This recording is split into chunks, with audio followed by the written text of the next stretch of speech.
¿qué tal? ¿Cómo están? Buenas noches. Estamos arrancando Cara o Cruz, estamos en vivo y en directo. 21 a 1 minuto, 22 grados la temperatura en Asunción. Estamos en Unicanal, en Canal 13, también en las 6:50 AM. Y hoy estamos, porque hoy se hizo la comilona de Teletón, un despliegue fabuloso de Canal 13, con todo el equipo de Canal 13.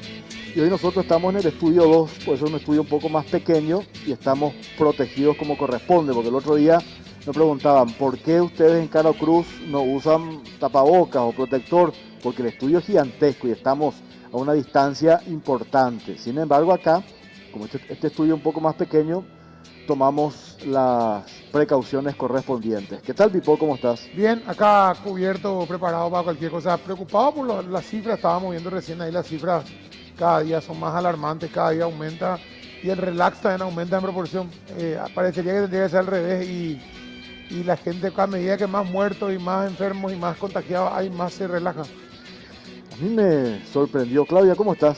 Buenas Hola noches. Jorge, ¿qué tal? ¿Qué tal, Pipo? Un saludo a todos los televidentes y oyentes también de Radio 1. ¿Cuándo fue que hablamos con la doctora Medina? Idalia Medina, hablamos con ella el viernes que confirmó el estado de uno de sus colegas y se quebró al aire. Sí, está en terapia. Está en terapia, nos sí. estaba relatando la situación en Ciudad del Este. En un momento le preguntamos por un colega suyo y ella no pudo seguir la entrevista. Y estaba muy, muy preocupada y no es para menos. ¿Qué va a pasar con Ciudad del Este? ¿Va a ser una especie de Juan de Paraguay, Ciudad del Este? Y algo por el estilo. Vamos a hablar seguramente más tarde en el segundo bloque de eso con los invitados que tenemos hoy, Jorge. Y a mí me preocupa otro caso más jodido parece que no pasa nada, parece que ya estamos hablando, queremos hablar de otras cosas, cambiar de tema del caso Friedman. ¿Qué es lo que pasa? Y en el caso Friedman, algunos me dicen, es un caso que está congelando. Y no. Nosotros el viernes, y vamos a compartir ahora, el viernes en La Nación publicamos que yo creo, de toda la cantidad de datos, de información, de pruebas que ha aportado, pues vos te acordás que había hecho describí esta situación y expuse 4 elementos para un poco entender qué es lo que pasa con el caso Friedman. Y para entender el caso Friedman hay que dejar de lado el tema si se entregó o no la cantidad de raciones de almuerzo escolar, porque eso ya forma parte de una investigación que lleva adelante el Ministerio Público en base a un informe de la Contraloría. Nosotros no entramos en esa cuestión, si se entregaron o no la cantidad de raciones de almuerzo escolar. ¿Por qué no entramos en eso? Porque acá hay elementos nuevos que sí amerita que la Fiscalía en serio haga una investigación. ¿Y cuáles son esos elementos nuevos? Por un lado, el testimonio del ex socio comercial de Hugo Alexander Torales, lo que él muestra con las copias de la conversación con Friedman vía WhatsApp, que ya pone a disposición del Ministerio Público. El tercer elemento, los audios que hemos escuchado. Y el cuarto, los documentos, copias de extractos de pagos que se hicieron. Entonces tenemos ahí 4 elementos que son elementos objetivos, como yo digo. Y detrás de eso, todo lo que se diga, el tema de la campaña, de la persecución política, de que esto es una campaña mediática o lo que fuere, que es válido que se diga también. Pero acá lo que hay que analizar son estos 4 elementos que hasta ahora la defensa de Rodolfo Friedman no ha podido refutar absolutamente nada, más allá de desviar la atención en el tema de persecución política o rescatan una parte sesgada de la historia para tratar de instalar de que esto forma parte de un montaje y nunca se refieren al fondo de la cuestión, que son estos 4 elementos que Uno puede hacer todos los montajes que quiera, Jorge, pero cuando hay pruebas, cuando hay documentos, cuando hay depósitos, cuando hay transferencias, cuando hay facturas, cuando hay cheques, o sea, acá no estamos hablando de un chat nomás que también es incriminador o un audio nomás que también es incriminador, sino que ya hay bancos de por medio, empresas serias de por medio, facturas, o sea, hay un montón de documentos que agravan la situación por un lado, porque hay una cantidad de utilistas, está utilizando el sistema bancario para mover dinero sucio, que es lavado de dinero, no solamente ya colusión, sino lavado de dinero y un montón de cosas más, enriquecimiento ilícito que van sumando.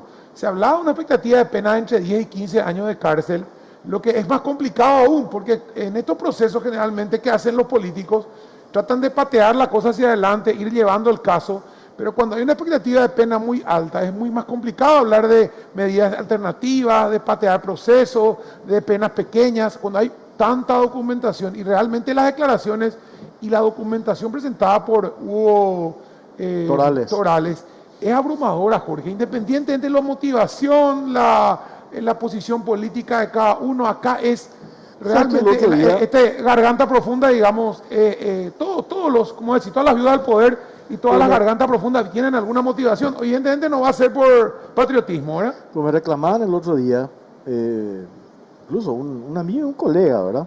De otro medio, que no forma parte del grupo de medios donde estamos nosotros, y me decía, mira que tu fuente, refiriéndose a Torales, no hay ninguna en el pecho y está también metido en el negocio. Pues yo le dije, pues categórico. Pero categórico, entonces, ¿qué es lo que nosotros hacemos? Cuando aparece una viuda del poder, recibimos nosotros la información. Pues no es que recibimos la información y divulgamos tal cual. Recibimos la información, cotejamos y procesamos esa información, que es lo que hicimos nosotros. Y aparte, cuando hablamos de poner en duda tu fuente, o porque tiene antecedentes, yo decía, nuestras fuentes no están precisamente escondidas o refugiadas en el monasterio benedictino Tupac María en Santiago, ¿verdad? O con las hermanas contemplativas del Buen Pastor, o con las carmelitas descalzas. Tiene que ser alguien de adentro, nunca va a hablar alguien que esté mirándola de afuera, o sea, el que sabe, el que tiene la documentación, el que está adentro, el que sabe el negocio y el que lo dejan de lado, evidentemente. Pero acá hay una cuestión, o sea, yo pensaba la semana pasada y decía, el tema de buscar alguna forma que se implemente el sistema del arrepentido en el Paraguay sería muy útil. Porque hoy en día no hay una figura muy clara, no está tipificado cómo proteger, digamos, y sobre todo cómo premiar esa delación premiada, se llama eso justamente en otros países. Y lo que existe en Brasil, ¿qué pasa en Brasil con el tema Lula y compañía? Fueron delatando, fueron a pesar de siendo arrepentidos hasta llegar a la cabeza. Y hoy tenemos un arrepentido que nos permite llegar a esta cabeza. Si arriba de esta cabeza hay más... Pero encima, en el caso, ya que mencionaste el caso de Brasil, sí, nosotros hemos seguido un montón el caso Lavallato. Muchos de los que fueron a hablar y amparados en esa figura de la delación premiada, lo hicieron en base al testimonio y no han aportado inclusive casi nada. Sin embargo, en este caso, insisto en los 4 elementos que hablé en un principio, tenés el testimonio de este señor y tenés todo lo que él está a disposición, sí, en cuanto a documentación. Tenemos, por favor, si podemos poner, yo decía el otro día, y esto publicamos el viernes en La Nación, y me decía un colega, acá en 2 chats de Friedman cierra toda la historia en el sentido de lo que nosotros venimos denunciando. Deja ahí, por favor, porque vamos a desmenuzar esto con Pipo y con Claudia. Esto tiene fecha 14 de noviembre de 2000... Voy a parar porque no veo, 2016. 2016. Esto tiene 14 de noviembre de 2016. Pipo, Claudia, ¿por qué es importante esta fecha? Porque el abogado de Friedman, el doctor Guillermo Duarte Cacabelos, él dice de que hubo una conversación entre su cliente y Torales, pero ya cuando él había dejado la gobernación de Guairá. Sin embargo, esta conversación, 14 de noviembre de 2016, todavía seguía siendo gobernador. ¿Y qué dice Friedman? ¿Qué le dice a su socio comercial? O su ex socio ahora. Tío, ¿pudiste hacer el depósito hoy? ¿Y qué le responde Torales? Sí, todo, tío. Fui a llevarte la boleta y no... Lavarte la boleta. Claro, a llevarte en realidad, él aclaró, ¿verdad? Pues lavarte, ese ya es tu cabeza. Qué coincidencia llamativa. Sí. Dice, fui a llevarte la boleta y ya no te encontré. Ya está hablado con el gerente lo del dólar. Yo le pregunto a Torales cuando interpretamos esto, me dice, lo del gerente, estamos hablando del ex gerente del banco Interfisa, Cristian Aranda, que después entró en un contubernio con Friedman. Y ahí está la boleta de depósito. En el siguiente está la boleta de depósito, si podemos poner a pleno. Esa boleta de depósito, está la fecha inclusive, ahí está, 14 de noviembre de 2016, se hace ese depósito a nombre de la empresa Eventos y Servicios Sociedad Anónima, la empresa ESA. Este depósito es por un monto de 339.591.216. En el siguiente mensaje, a ver, el siguiente mensaje que le envía Rodolfo Friedman en la conversación que tuvo con Torales. Acá le dice Torales, tío, ahora terminamos aquí en lo de Lourdes, paréntesis, ¿quién es Lourdes? Lourdes es Lourdes González, la contadora particular de Friedman, que entre paréntesis van a leer mañana en La Nación detalles de un nuevo contrato de la empresa Eventos y Servicios S.A. en una licitación de 15 mil millones de guaraníes en la gobernación de Cazapá. ¿Quién firma ese contrato? Porque ya no estaba Torales, porque ese contrato fue de 2019-2020. ¿Quién firma, Pipo, ese contrato? Lourdes González, la contadora particular de Friedman. Después dice, firmé todo, ya presentación, 1.148 millones del 15 al 31 por 101.657. ¿De qué están hablando? Raciones entregadas. Martes podemos presentar del 1 al 7 de noviembre con la regularización de mañana y Friedman le pone pulgar para arriba. Ok. Fíjate cómo cobraban, Jorge. El 18 de noviembre ya estaba cobrado al 15 al 31 de octubre. Y iban a cobrar en noviembre. O sea, estaban cobrando prácticamente a una semana de entregar a toda velocidad. ¿Por qué? Cobraba porque la misma, en uno de los audios también que vos tenés, le dice, en uno de los chats, dice, tráeme, ya le firmo todo y al mismo tiempo hacemos el arreglo. ¿Y por qué se hacía tan rápido? Porque él era el ejecutivo departamental, él firmaba el cheque porque era gobernador, le daba a su secretaria, a Lourdes, Lourdes le entregaba a Torales y Torales hacía el depósito. Y después le reclamaba, mostrame la boleta de depósito. Y vamos a seguir, por favor. Vamos a seguir con el siguiente WhatsApp. Esto tiene fecha 24 de noviembre de 2016. Friedman era gobernador. Le dice Friedman a Torales, tío, 354.600.000 guaraníes hay que convertir en dólares, le dice Friedman.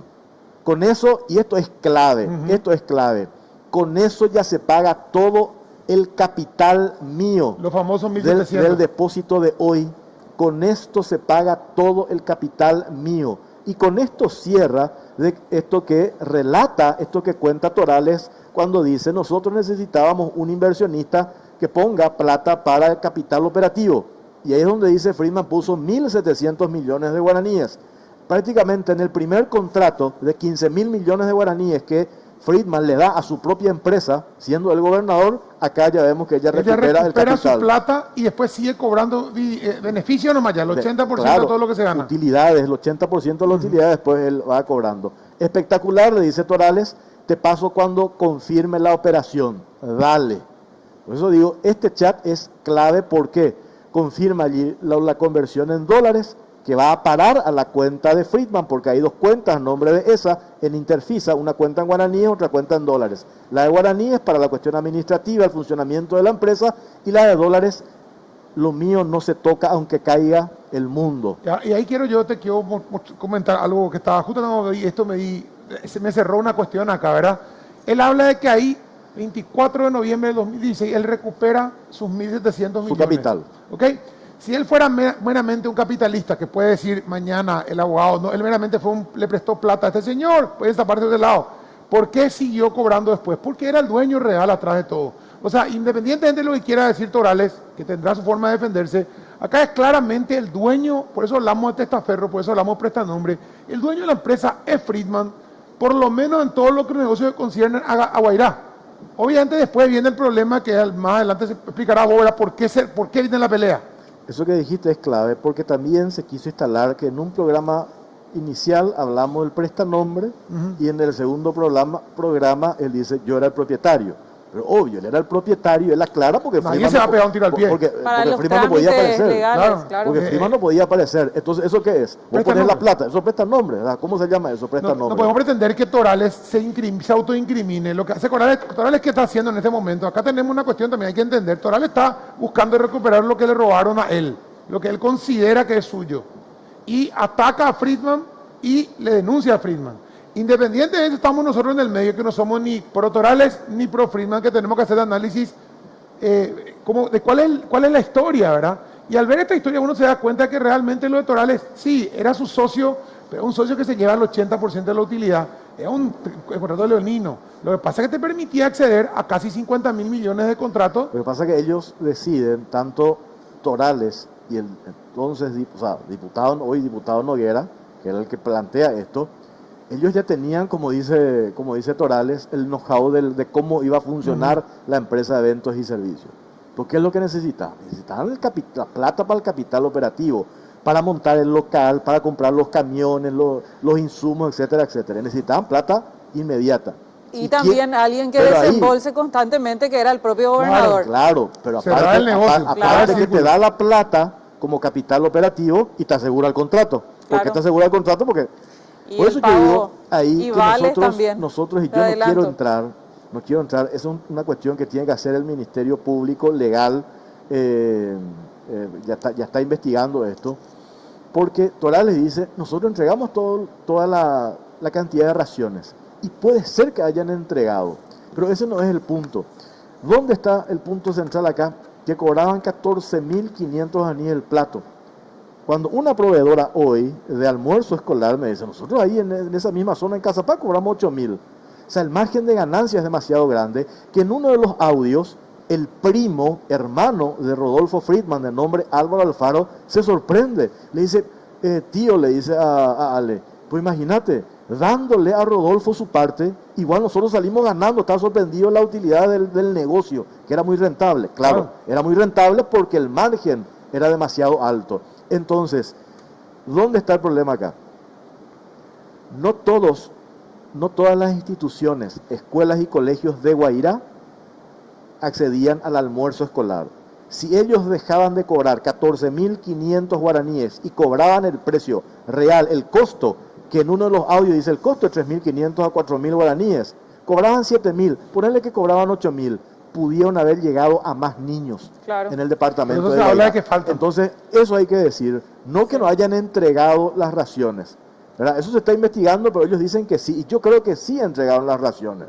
Vos me preguntás a mí, yo creo que sí entregaron, porque cuando estaba Torales trataron de hacer bien las cosas, porque querían expandirse después, y de hecho se expandieron. ¿Dónde se expandieron? En otros municipios, después ganaron el contrato de Cazapá, incluso querían ganar el contrato de Caguazú, un contrato grande también. Entonces ellos eso hacían bien. ¿Dónde está el negocio de esto? En el plato de comida de 14.500 guaraníes. En la un 80% de sobrefacturación sobre el precio normal. Claro. Ahí yo quiero aprovechar un punto, Jorge, para mencionar, ¿verdad?, un aspecto social, que es que a partir de un derecho fundamental como la alimentación para niños y niñas, se parte para instalar o construir un sistema casi delictivo, porque si hablamos de que el plato de comida estaba a 3.500 y se cobró casi 15.000 y se restó la posibilidad de estudiantes de tener ese alimento que capaz era el único en el día, definitivamente no hay que pensar solo ahí en el acto de corrupción, sino, como vos siempre dijiste, ¿verdad?, de que cómo atentás en la vida, en la formación y en el desarrollo de esos estudiantes. Y hoy, aparentemente, ese esquema se traslada a otra institución tan sensible como el Ministerio de Agricultura y Ganadería.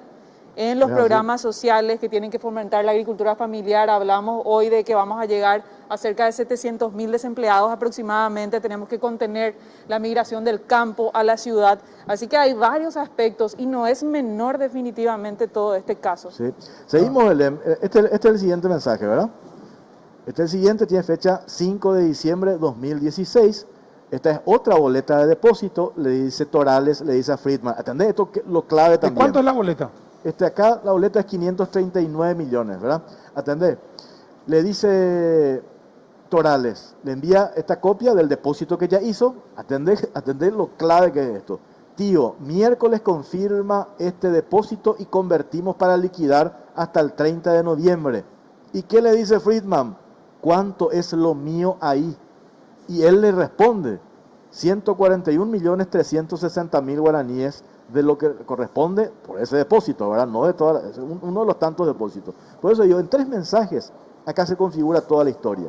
¿Se configura qué cosa? Cuando él era gobernador, tenía esa comunicación con el principal proveedor, habla del gerente del banco, de la conversión en dólares, de Lourdes González. De su capital. De su capital que recupera. Y acá, de lo suyo. Y acá dice cuánto es lo mío allí. Con esto, más allá de todo lo que hemos escuchado, de los audios y de los documentos otra vez, el extracto de las chequeras, de los pagos que él hizo a las empresas que venden vehículos 0 kilómetros, tenerlo, esta señora, lo de la joya, de la Poletti, tener los viajes, o sea, insisto, como me decía el otro día un abogado penalista, esto para el Ministerio Público es un caso cerrado. Y hablando del Ministerio Público, yo tengo una lectura allí, para que vean que esto no es como insisten, forma parte de un libreto, que esto está montado. Y yo digo, acá alguien tiene que hacer una denuncia, yo no sé si diputados, yo no sé si o el doctor Tuma, el abogado de Torales, pero alguien tiene que formular una nueva denuncia penal, porque hay nuevos hechos. Lo de Osmar Legal, él está con el tema de cantidad de raciones en base a un informe de Contraloría, si se entregó o no se entregó, tema combustible, tema construcciones, tema pozo. Él está en eso. Y incluso el argumento del abogado Duarte Cacabello, ¿sí? Él dice, nosotros decidimos recusarle a Osmar Legal porque él pide la copia del programa La Caja Negra y él está investigando algo que ya no le corresponde, dice, porque él tenía que investigar exclusivamente lo que tiene que ver con el almuerzo escolar. O sea, el propio abogado de Friedman te pone en bandeja para que vos hagas una nueva denuncia o una denuncia diferente en base a estos elementos en el ámbito penal y que la Fiscalía designe un fiscal nuevo. Porque si no vamos a meter, igual creo que vale, ¿verdad? Pero esa es una opinión que lo compartíamos el otro día con unos abogados penalistas. Me dice, acá hace falta una nueva denuncia penal porque hay nuevos hechos, hay nuevas evidencias para no contaminar ya la investigación que está llevando adelante el fiscal Osmar Legal. ¿Qué fotos tenés? Ah, claro, esto que ustedes, Pipón, en el repasador lo mostraron hasta el hartazgo. Y digo, ¿por qué es importante esto? Porque desbarata también la versión de la defensa. ¿Por qué desbarata la versión de la defensa? Porque en un momento Friedman en su conferencia de prensa, incluso el propio abogado, dice, el Torales no era tan amigo, le conoció en un evento social, pero no había mucho vínculo. Acá tenés las imágenes, está en todas. El Torales está en todas. Y en el hipotético caso, atendés este escenario, Pipo, Claudia. Suponte, yo estoy convencido, te firmo ahora, que Friedman es dueño de esta empresa. Pero ponerle que no sea Friedman dueño de la empresa. Ponerle que no haya puesto el capital de 1.700 millones de guaraníes. La pregunta es, ¿qué hace o qué hacía un gobernador recibiendo pagos de una empresa, Eventos y Servicios S.A., por sus vehículos, para su esposa, para su mamá, por las joyas, por los viajes? Entonces, y ese tipo de chats. Ahí tenés la figura. Estos chats son reales. Tenés la figura de cohecho, ¿verdad? Sí, pero aparte digo, los chats son reales. O sea, si la fiscalía quiere investiga, tiene uno de los teléfonos, el chat es real. O sea, tecnológicamente hoy se sabe, cómo decir, si está editado, si es real el mensaje, si vino el teléfono, si no vino, si hubo esa conversación, si hubo ese cruce de mensaje. Todo se sabe. Entonces, no hay forma de desvirtuar, no, el mensaje, él está fraguado. Eso puedes decirlo hoy para, digamos, tratar de diluir la cuestión y buscar otro escándalo que cubra ¿verdad? De hecho, están tratando de tirar la pelota hacia otro lado, ¿verdad? Hace unos días, pero la verdad es que esto es gravísimo para el gobierno, ya no para Friedman. Friedman ya es, digamos, ya está, como decir, ya tiene un caso encima muy grave, pero el gobierno tiene un ministro en su gabinete que va a ir preso. Va a ir preso. Pero ¿sabes dónde está esto que decía Claudia? Y coincido con ella, esto que describe Pipó. Cuando vos ves estos antecedentes que nosotros mostramos, con todos estos elementos, ¿verdad? Sin hacer incluso ninguna valoración, ningún juicio de valor sobre esto, simplemente exponiendo y mostrando todo esto que acabamos de mostrar. ¿Qué garantías tiene la ciudadanía? ¿Qué garantías tenemos de que este señor no replique exactamente lo mismo en el cargo donde está hoy? Claro. O me van a decir que dejó la gobernación y se fue, dio la luz después, hizo una comunión diaria, se convirtió y dijo, a partir de ahora yo soy distinto. Diciembre del 2019, el año pasado, esa gana una licitación en Petropar, en Troche. ¿Quién era presidenta de Petropar? Patricia Zamudio, muy cercano al gobierno nuevamente. ¿Casualidad? Diciembre del año pasado, Friedman, ministro de Agricultura, ya ni senador. Y mañana va a haber en La Nación copias del contrato, detalles de cómo hizo para, ya sin Torales, porque lo sacaron ya a Torales lo sacaron en diciembre del año pasado. Y el abogado Cacabello muestra un documento un acta en realidad de la Asamblea que tiene fecha de enero de 2018. En realidad a Torales le coaccionaron, le presionaron en esa reunión en el Ministerio de Agricultura y Ganadería para que él firme y antedataron el documento. Y eso él lo puede demostrar. Inclusive tiene en su mensaje la convocatoria que le hace para esa fecha el primo hermano de Friedman y tiene, tiene los mensajes. Hay demasiadas cuestiones que hablan que posterior al cargo de gobernador, pasando por senador y pasando por ministro, siguió en lo mismo. Siguió en lo mismo, ya sin Torales, pero sí con la empresa manejada por él mismo. Y después lo otro, y con esto cerramos, que fue un bochorno entre paréntesis. No sé si llegaste a ver estos supuestos apoyos, estas notas de productores. Sí, lastimoso. Nosotros hicimos un trabajo sencillísimo. Aparece una cantidad de notas de supuesto apoyo a la gestión del ministro Friedman. Todas las notas tienen el mismo escrito, el mismo encabezado y el mismo formato. Sí. Y el mismo texto. Pero los nombres son diferentes. Y aparece el nombre Eduardo Pipo Dios, número de cédula. Entonces nosotros hicimos ese número de cédula, entramos a un sistema que tenemos y el número era del doctor Carlos Morinio. No tenía absoluta. Hay una cuestión fraguaron torpeza, hasta en eso. La torpeza. Fraguaron hasta eso. Eso es torpeza, porque podrían conseguir quien le firme la nota, cualquier número de cédula, a cualquier lado, ¿verdad? O sea, hay una torpeza y una desesperación, evidentemente, de un mecanismo. De hecho, se ha tratado en todos los grupos, en otros grupos de medios, se ha tratado de bajar la espuma de este tema. Primero se habló tímidamente, algunos colegas hablaron tímidamente y luego fueron cambiando de tema. Otros inclusive trataron de defenderlo, otros trataron de tirar pelotas fuera de la cancha. O sea, es lamentable, ¿verdad? Viendo que esto es robo porque en realidad, como vos decís, es robo de merienda escolar cuando uno analiza el sobrecosto y que haya colegas defendiendo eso, simplemente por una cuestión de odios personales o enconos personales con fulano o con mengano. Quiere decir que ahí sí se habla de pérdida de ética total. Y lo otro, y con esto sí cierro, perdón, lo otro. Cuando yo escribí hoy un artículo en La Nación, sí, leí. El maletinero con la plata de los niños pobres. Y acá está lo grave. Si el presidente de la República lo sigue manteniendo a Friedman en el cargo, yo puedo interpretar, y tengo razones, y tenemos razones para interpretar, de que cuando un exdiputado del departamento de Guairá habla de que este señor tiene una protección política porque ese maletinero, nosotros nos dan razones para creer eso. Y como decía yo, todo hecho de corrupción es deleznable, pero hacer negociados con el almuerzo de los niños, eso es criminal. Y si no se reacciona sobre esto, directamente sos cómplice.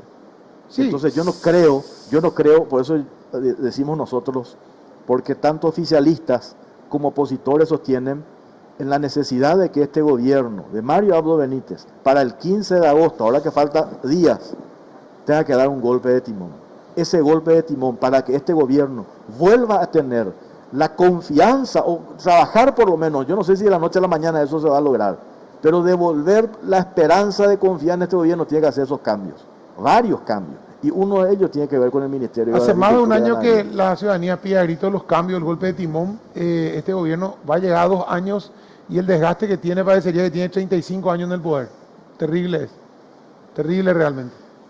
No tenemos una encuesta sobre esto. Tenemos una encuesta que ya habilitamos en las redes sociales. Vamos a leer a la vuelta de la pausa que dice, ahí tenemos, ¿crees que el ministro de Agricultura, Rodolfo Friedman, debe ser removido del cargo?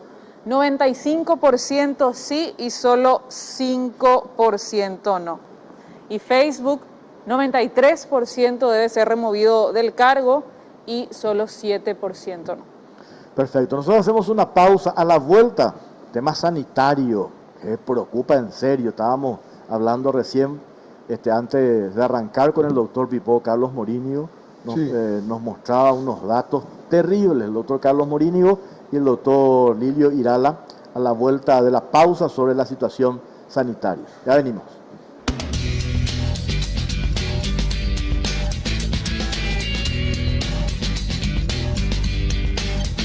Continuamos en Caro Cruz y ya vamos a presentar nuestro segundo tema de la noche, la crisis sanitaria, y vamos a ocuparnos no solamente de Alto Paraná, sino de todo el país.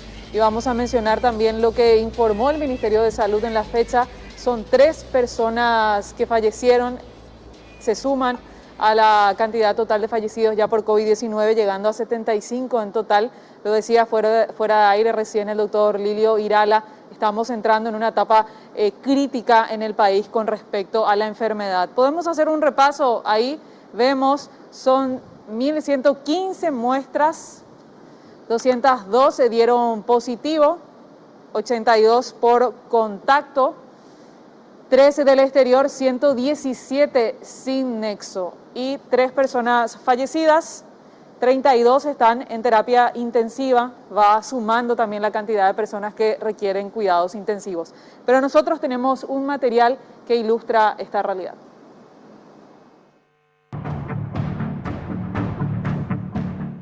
El Ministerio de Salud determinó que Asunción y Central seguirán en la fase 3 de la cuarentena inteligente hasta el 30 de agosto, debido a que existe una curva de ascenso de los casos de COVID-19 en ambas zonas del país. En lo que se refiere a Alto Paraná, este departamento cuenta con el 50% de los casos activos, además de la circulación comunitaria sostenida. Varios son los aspectos que apremian al sistema sanitario. Alerta naranja en las internaciones con cuidados intensivos por cuadros respiratorios, aumenta cantidad de fallecidos y casos sin nexo, médicos reclaman mayor protección y equipamiento, alta demanda de test a nivel país, brotes de casos positivos en el Laboratorio Central y Cenaxa, disponibilidad de reactivos solo para 20 días. El personal de Blanco advierte que si en una semana el Ministerio de Salud no responde a estas demandas, se movilizarán y aseguran que no están dispuestos a decidir la suerte de cada paciente, como se vio en otros países del mundo. Tenemos una consulta para ustedes a través de las redes sociales, @CaroCruzPI y también Facebook. ¿Estarías de acuerdo que Asunción Central y Alto Paraná vuelvan a fase 0 por la pandemia? ¿Sí o no son las opciones? Y comentarios a través del hashtag COCPI.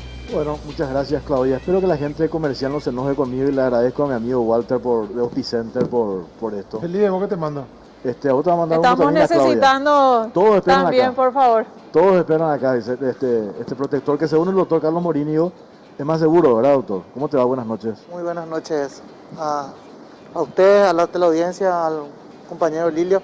¿Por Sí, qué en no tocaste cara? realidad sí. En realidad el protector facial es un elemento indispensable para hoy en día, porque aparte de proteger todo lo que son los ojos, impide también que te toque la cara constantemente, que es una de las fuentes de contagio, después de tocar una superficie infectada.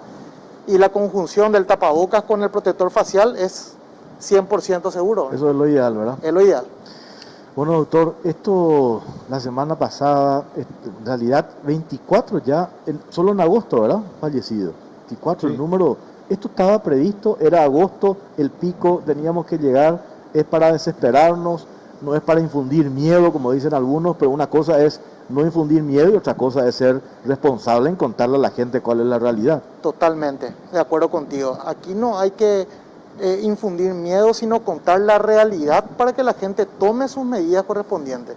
En realidad no podemos decir que estamos en un pico ni nada por el estilo. Estamos iniciando lo que es el tema de la transmisión comunitaria sostenida y estamos viendo cómo van subiendo los casos, que eso veíamos en marzo en otros países de China, en Europa. Hoy en día estamos viviendo hoy en Paraguay ese aumento sostenido y esta cantidad de muertos que va en aumento también. Hoy yo tengo el reporte de mis compañeros en el INERAM.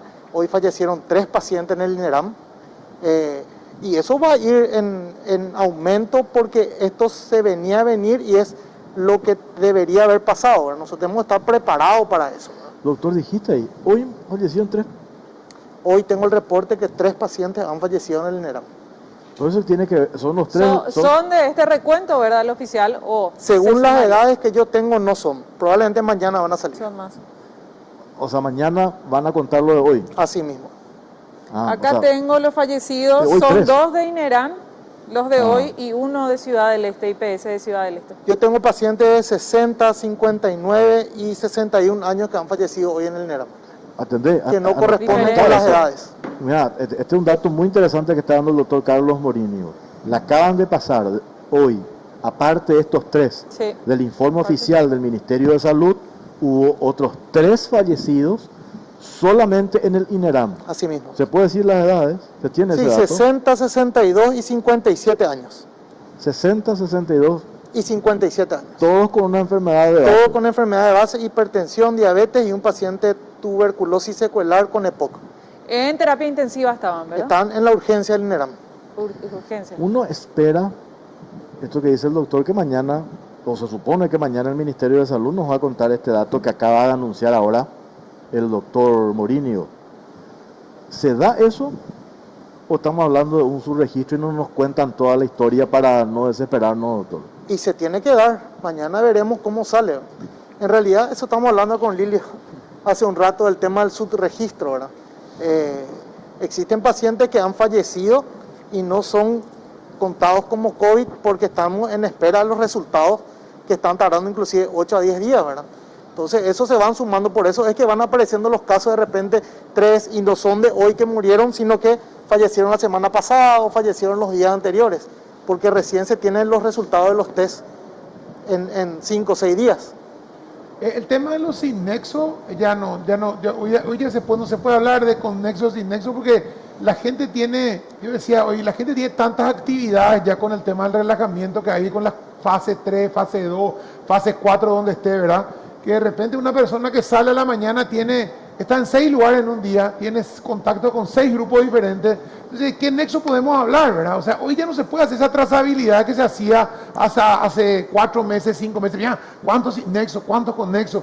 O sea, hoy la realidad es que hay un contagio comunitario, ya está en el ambiente, pero también hay como que esto comenzó cuando se empezó a relajar, y es la realidad, se empezó a relajar por fases la cuarentena inteligente, ¿verdad? Y empezó a aumentar, y creo que habrán calculado, eso me imagino, ¿verdad? Te pregunto hoy un ejemplo. ¿Cómo vas a encontrar el nexo de la gente que hoy estuvo en Areguá?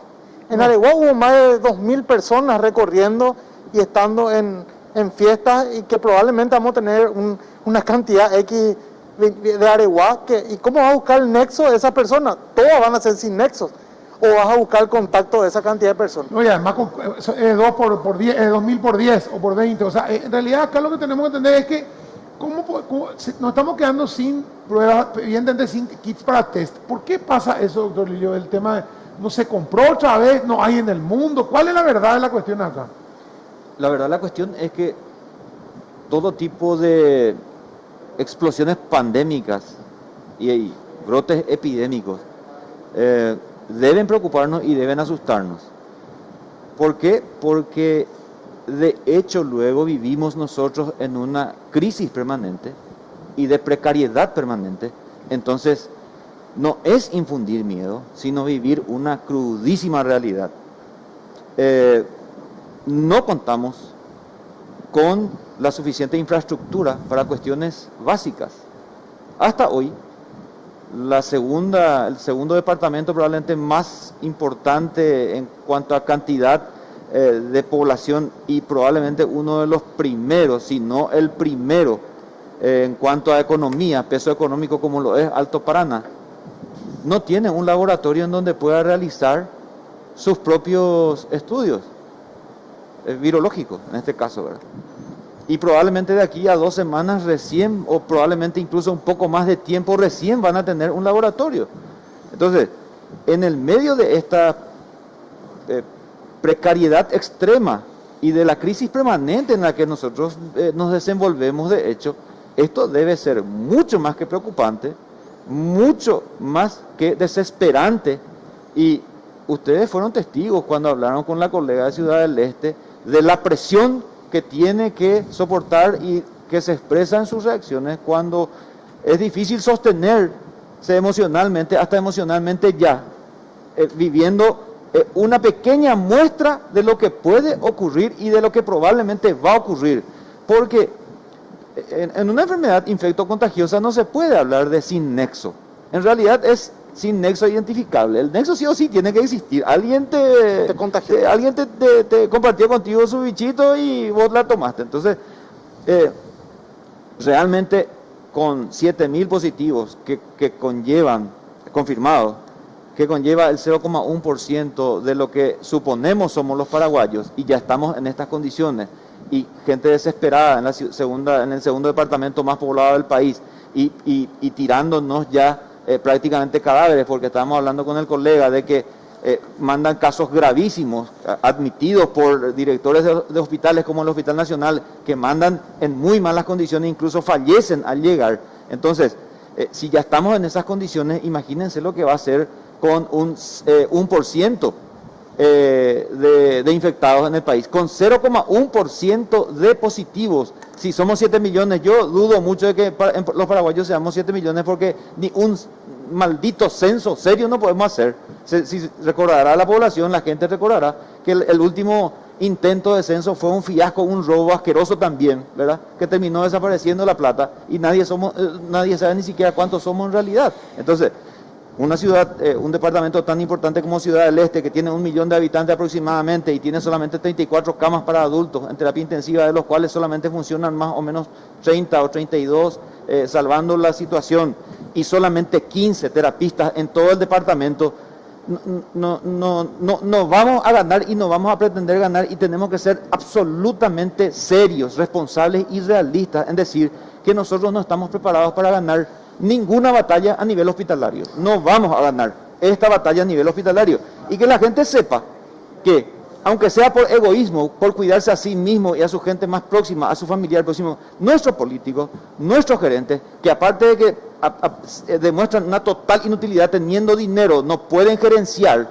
Entonces, la gente debe cuidarse a sí misma, porque nuestros políticos, nuestras instituciones no nos van a cuidar, no nos van a dar garantías, ni a nosotros que trabajamos todos los días ahí, no nos dan las mínimas garantías de repente. Entonces, menos le va a dar a la gente. Están más preocupados por defenderse entre mafiosos, están más preocupados en mantener a sus prostitutas con dinero de los pobres, de nuestros pobres escolares, ¿verdad? Con todo lo que hoy se sabe de cierta gente. Entonces, amigo, va a la yeyapota, aunque sea ñandé, ñangareco, ñandé yeje, porque a ellos no les importamos y no le vamos a importar. Si no le importamos luego antes, hoy menos todavía. Claudia. Quiero tomar algo que dijo el doctor Lilio Irala y pasarle la consulta al doctor Morínigo. Nos mandan casi cadáveres, ¿verdad?, desde Alto Paraná al departamento central. ¿Se tiene una estadística de cuántos son los pacientes que vinieron en estado grave hasta acá y terminaron falleciendo, ¿verdad? En realidad, hasta el viernes, nosotros hemos recibido de Ciudad del Este aproximadamente entre 3 a 5 pacientes en el INERAM. En el Hospital Nacional, hablando con la doctora Yolanda González, el viernes había 20 pacientes, 20 a 22 pacientes que habían venido de Ciudad del Este, que fueron remitidos para ser tratados en el Hospital Nacional. Y ahí se suscita, y tomo tu pregunta para comentarte algo, ahí ocurre otro problema que no estamos midiendo. La gente que viene trasladada al Hospital Nacional o al INERAM generalmente viene acompañada con sus familiares. Ojo con eso. Con sus familiares que vienen acompañando al paciente, y generalmente nuestros hospitales no cuentan con albergue para acompañantes de pacientes. Y si son pacientes positivos y están en terapia intensiva, haciendo la estadística y conociendo cómo se maneja esta enfermedad, probablemente los familiares también son COVID positivos. Sí. Y esos familiares están dentro del hospital haciendo los trámites correspondientes, porque vos sabés, cuando está en terapia tenés que ir a traer medicamentos, tenés que ir a buscar lo que no hay, se tiene que comprar en las farmacias que están afuera. O sea, Y no estaba estamos circulando. teniendo. Porque No estamos teniendo. y está circulando, y ojo con eso, ¿por qué? Porque hay que ser sincero, hay medicamentos, hay insumos que no hay, y la doctora me estaba comentando, no tenemos pañal para adultos, no figura para comprar pañal para adultos, y en terapia intensiva se usa pañal para adultos, vos tenés que darle la receta al familiar, ese familiar tiene que ir a la farmacia afuera a comprar, y así se van exponiendo de repente y va saliendo la enfermedad. Entonces hay que ver bien el contexto en que nos estamos manejando. Por eso es que se necesita un análisis claro, preciso y conciso, porque no podés decirle tampoco al familiar, va a venir solo, ¿y quién se va a hacer cargo del personal? O sea, evidentemente y definitivamente nosotros no estamos preparados para este tipo de pandemia a nivel de los hospitales. Hoy en día podemos decir que tuvimos un crecimiento, pero eso debe ir acompañado de recursos, tanto de insumos de medicamentos como de recursos humanos. Una cama de terapia intensiva no se maneja sola por internet o por WhatsApp. se maneja con recursos humanos calificados y no lo tenemos y no lo teníamos. Y no se puede formar una bióloga molecular para hacer los test en Ciudad del Este porque en teoría ya está el laboratorio, Sí. pero no tenemos recursos humanos que maneje ese laboratorio. Entonces, no se puede formar en 2 o 3 meses, pero ya estuvimos también 5 meses esperando que se formen los muchachos, pero no podemos quitar un terapista, y Lilio sabe bien, no podemos quitar un terapista en 3 meses que sepa intubar. No. Eso no es terapia intensiva. Nunca. Entonces, es un déficit que el Paraguay tiene nomás la salud pública. Sobre todo, disculpen, ¿verdad? Sobre todo para cuadros tan delicados como los del COVID. Estábamos hablando que en condiciones normales una terapia necesita un intensivista por cada 6 pacientes. En el modo COVID, en este tipo de pacientes se necesita un médico por cada 4 pacientes y necesitamos por lo menos un enfermero por cada 2 camas. Nosotros hoy en el propio Hospital Nacional estamos teniendo un terapista por 8 o 9 camas en el Hospital Nacional. Entonces, no estamos preparados y una de las principales preocupaciones de los propios colegas que me han hecho llegar de Ciudad del Este justamente es la imposibilidad de garantizar un traslado adecuado de los pacientes graves. Por eso es que llegan, disculpen el término, pero casi llegan hechos fiambres, ¿verdad? El paciente es trasladado en malas condiciones, no acompañado por personal idóneo, como ya se mencionó de repente, entonces llegan en muy malas condiciones y lo que acá se podía ofrecer en otras condiciones con mejores condiciones de traslado, entonces ya se ve muy limitado.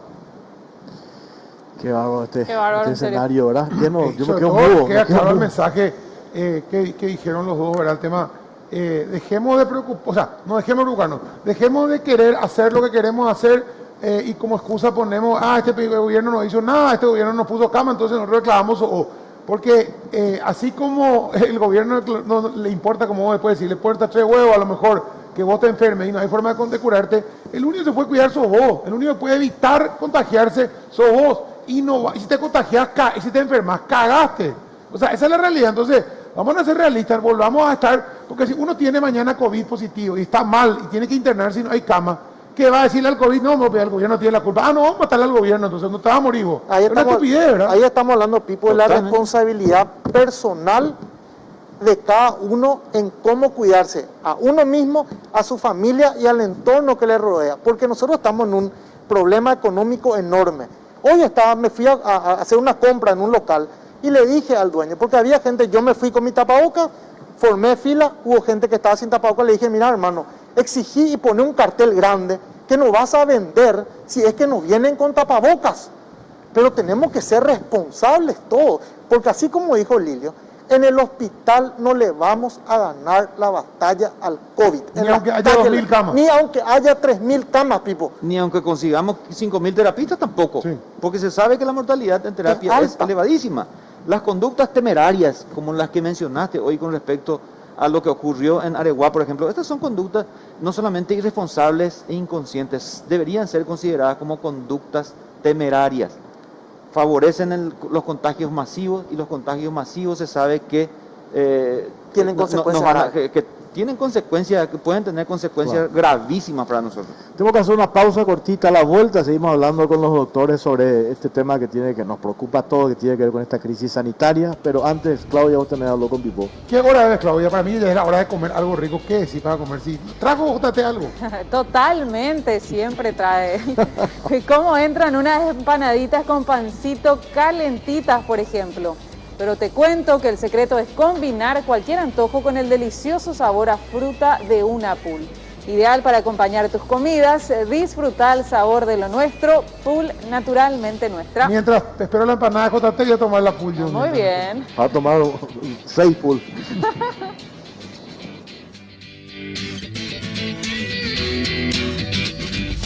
Continuamos en Caro Cruz y vamos a ver los números de la encuesta habilitada en redes sociales. ¿Estarías de acuerdo que Asunción Central y Alto Paraná vuelvan a fase 0 por la pandemia? Sí, en un 55% y 45% no. A ver, Facebook, 64% sí y no 36%. Yo creo que es imposible hoy, Jorge, volver a cero, a cuarentena cero y volver a encerrarnos todos. Yo creo que no va a correr por una simple cuestión de que ya se abrió el corral y no van a volver. Como cuando abrí un corral y se van todos, ¿verdad? O sea, volveremos algunos que podrán o no podrán y los que no quieren no van a volver. O sea, va a ser un descontrol Hay absoluto. ejemplos que sí lo hicieron en Argentina, por ejemplo, lo hicieron en Perú, el fútbol arrancó y tuvieron que suspender el fútbol. En Perú tuvieron que suspender el fútbol por una cuestión de una irresponsabilidad de un grupo de hinchas que se juntaron para Para el partido. festejar el aniversario de un club. El otro día, doctor, pues, te suelo seguir en esos en las redes cuando lanzas esas recomendaciones muy útiles, por cierto. Ya hablaste sobre el tema de los protocolos en los puestos de trabajo, por ejemplo, ¿verdad? Que nosotros, que también es importante porque nos decían que el mayor índice de contagios se había dado en las actividades sociales, ¿verdad? O en los supermercados, en la actividad social. O en el trabajo también eso ha aumentado de una manera notable, ¿verdad? Totalmente, y ahora más que nunca que se está, y voy a hacer algo que Pipo está hablando, nosotros estamos en fase 3, pero nosotros en realidad no estamos en fase 3, si vos mirás cómo está la gente, estamos en fase 3,5, 4. 500 por ahí estamos. Y el tema de los trabajos, van a haber gente que sí o sí tenga COVID positivo en algún puesto de trabajo. Entonces, nosotros tenemos que aprender a manejarnos en esta situación ya a partir de marzo hasta que esto diga, no tenemos un tiempo límite. Y en el trabajo debemos aplicar los protocolos y sobre todo implementar el sistema de trabajo por cuadrilla, teletrabajo. ¿Para qué? Para evitar que la empresa pare o los lugares de trabajo se contagien en forma masiva.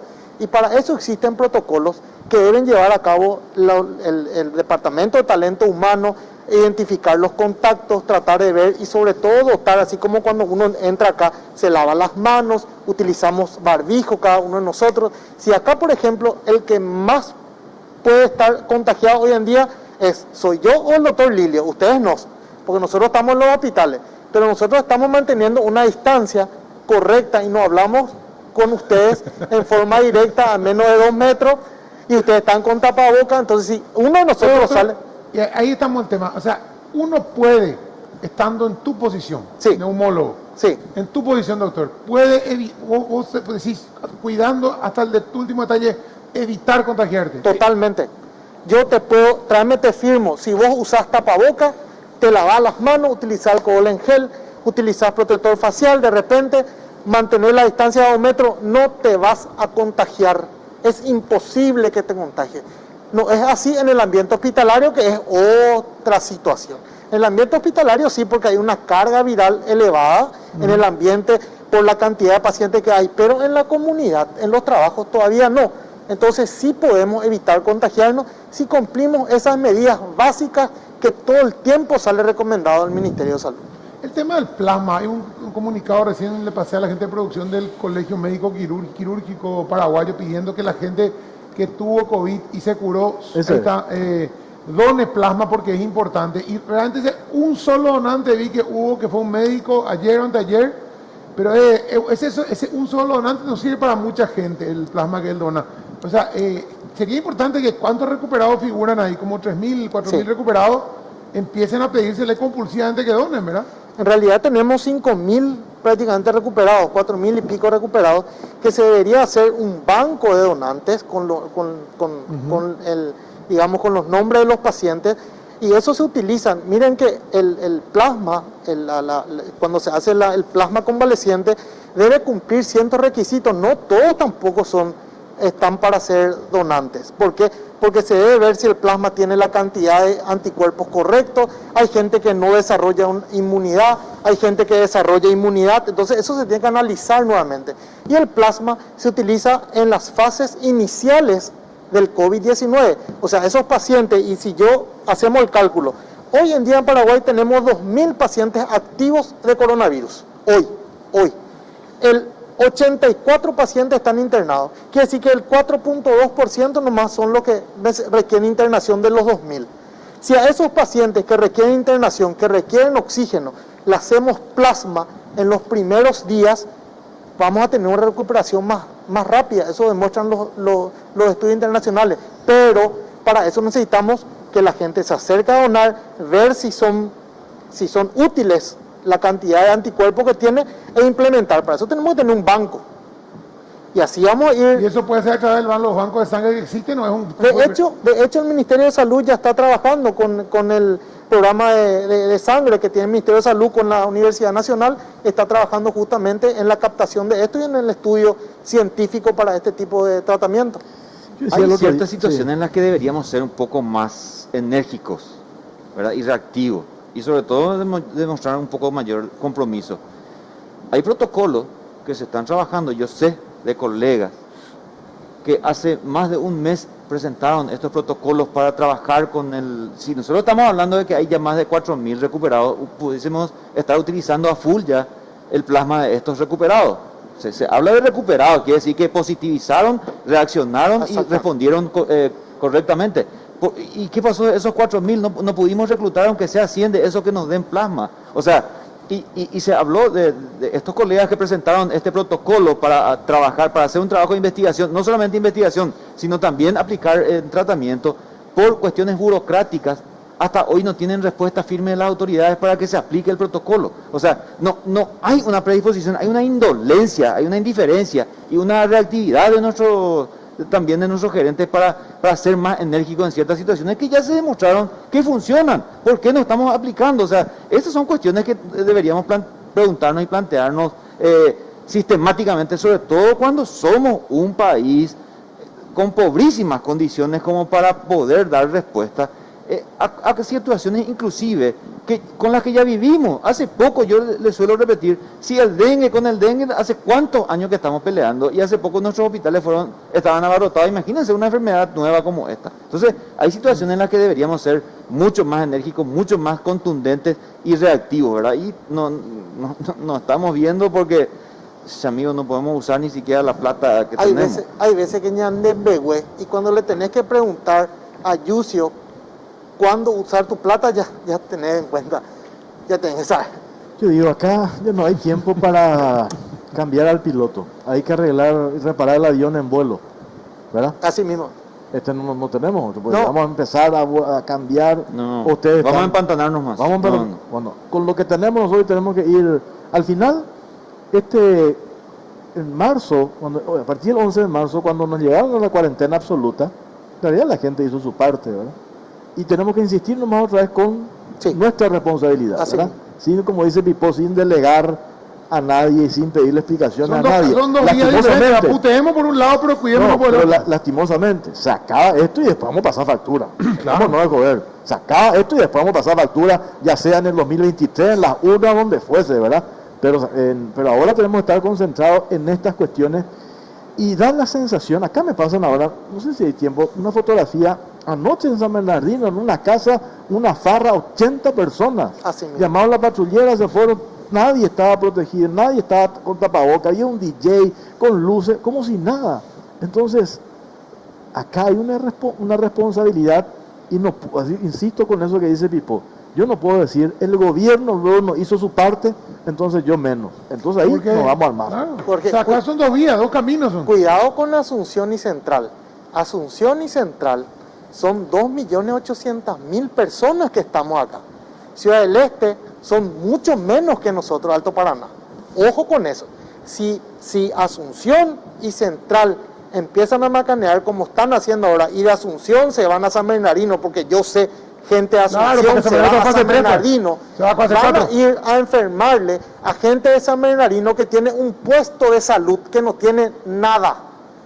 Y se van a enfermar y van a tener que ir al Hospital Nacional y así va a terminar todo Central. Entonces, cuidado con Asunción y Central, tenemos mayor densidad poblacional y quiere decir que podemos contagiarnos más aún que Alto Paraná. Entonces, por favor, a la gente le pedimos conciencia, no pueden ir de vacación a San Bernardino. Hoy dice que San Bernardino ayer sábado fue como si fuera el verano.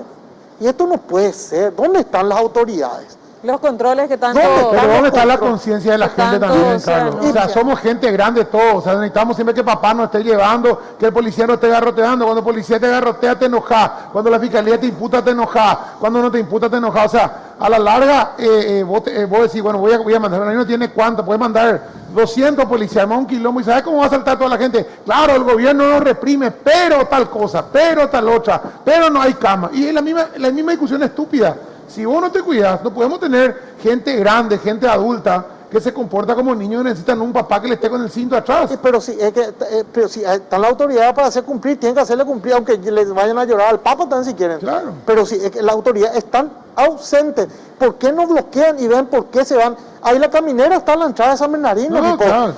¿Por qué no se van y controlan el camino San Bernardino, Luque, y bloquean ahí que los perros se van por San Bernardino, Luque Pero, se van? y el entran? relajamiento es por parte de la ciudadanía y por parte de las autoridades también, eso hay que reconocer, Pipo. No, Pero no hay prohibición de controles. traslado. No hay prohibición de traslado. Bueno, o sea, pero vos podés si- trasladarte a San Bernardino. Pero igual tiene que haber... O sea, ¿qué puedes hacer? Si vos te reunís puertas adentro, es cierto, un evento y te das cuenta, la comisaría de San Bernardino puede mandar una patrullera. A lo que voy nomás, no hay prohibición, yo me puedo ir a San Bernardino, no está prohibido que yo me vaya a San Bernardino, a Ciudad del Este, a Encarnación, en ningún lado, no hay ninguna restricción a tu respecto a casa, eso. con tu núcleo, con tu familia, Claro, no hay problema, ahora, ¿verdad? si yo soy un descuidado, me puedo descuidar en mi casa también. Y puedo hacer una fiesta para 50 en mi casa, dentro de las paredes de mi casa, a 4 paredes, y no se va a enterar nadie. O se va a enterar el vecino y se va a cagar de risa. O va a venir a la fiesta. Entonces, eso es nomás lo que voy. Queremos volver a fase cero, queremos todo un control militar, queremos militarizar todo, irnos a la puta porque el Estado encima nos pone plata, nos ayuda con las ayudas, nos llega con los putigó, con los ñangarecó, con todo eso. ¿De qué va a vivir la gente? O sea, volvemos al mismo discurso, que el Estado cierre todo, pero que nos dé plata. No nos va a dar plata, no sirve el Estado. El Estado, olvidémonos del Estado en este momento, cuidémonos nosotros. Yo no creo que cerrar todo sea la... Porque aquí se cierra todo, nos vamos a la B, así, estamos lo medio en la B, ¿verdad? Ahí medio estamos. Pero acá el tema es que la gente tiene que entrar en conciencia, y la que no entra en conciencia, las autoridades tienen que actuar. No hay otra forma. Porque hay gente desubicada, lastimosamente hay gente desubicada. Y no sirve de nada, Pipo, que vos, Jorge o Lilio, se cuiden y viene un tipo a tu lado sin tapabocas y te habla y te echa la saliva en el ojo y te contagie. No sé si me entendés. Y alguien tiene que sancionarlo, si no va a ser una ley de yo tomo la ley por mi mano y yo le agarrotear al tipo. No, O que por lo menos los controles sirvan para persuadir Pero por supuesto. y que haya como un temor de salir o de ir a los otros departamentos. Creo que puede ser prudente eso ahora, porque ¿a cuánto? ¿Qué podría determinar que el 30 de agosto se defina fase cero? Porque ahora como estamos ya hay alerta naranja, no sé si en esta semana podemos entrar en alerta roja con las internaciones en UTI, porque también se habla que hay una saturación completa de los sistemas de urgencia porque no se puede derivar a los pacientes por la falta de reactivos. La cuestión es que las demás enfermedades no esperan porque está el COVID presente. Ahora, hay víctimas del COVID y sabemos, estamos siendo testigos de las protestas de los que tienen nefropatías, de los renales crónicos, ¿verdad? De los pacientes diabéticos, de los oncológicos que prácticamente fueron olvidados en ciertos servicios. O sea, realmente estamos viviendo una realidad que avasalla de repente y que ya nos resulta tan común que hasta no le damos importancia. Pero también hay cuestiones que hay que recalcar y que en los que hay que hacer hincapié hoy, ¿verdad? Equipos de protección. ¿Dónde están los equipos de protección 5 meses después? Tenemos garantías con los equipos de protección que nos proveen cuando el 75% son donaciones y son autogestión. ¿Qué garantías tenemos con estos equipos que tenemos hoy? La otra cuestión, hoy no tenemos sedantes que son fundamentales en una terapia intensiva. Se está hablando de que midazolam no hay. O sea, estamos hablando de cuestiones básicas y tan fundamentales que uno fácilmente, y sobre todo los que vivimos en ambientes hospitalarios, entramos en una especie de colapso y desesperación, porque la situación te avasalla. Y también, ¿verdad?, el ministerio tendría que tener un poco más de consideración con su propio personal, a quien está exponiendo, y no solamente a su personal que está en edades no vulnerables, porque el ministerio convocó a sus mayores de 60 años, a los médicos de 60 años, muchos con comorbilidades, para que vuelvan a trabajar, exponiéndolos. Y nosotros en Paraguay, como dijimos, si no tenemos luego para cubrir esas necesidades básicas que tenemos, no tenemos suplentes. no tenemos reserva. O sea, prestemos atención a todo y seamos mucho más reactivos y mucho más enérgicos en lo que tengamos que hacer. Doctor, gracias por tu tiempo, muy amable. Muchas Doctor gracias a ustedes. Gracias. Muy amable como siempre. Gracias. Nosotros hacemos una pausa, a la vuelta nos metemos un poco en temas políticos, temas de los intendentes, este frente que se armó de senadores de la oposición, 28, dicen que hay una campaña para sacar a intendentes, para intervenir en municipios de la oposición. Pausa, venimos enseguida.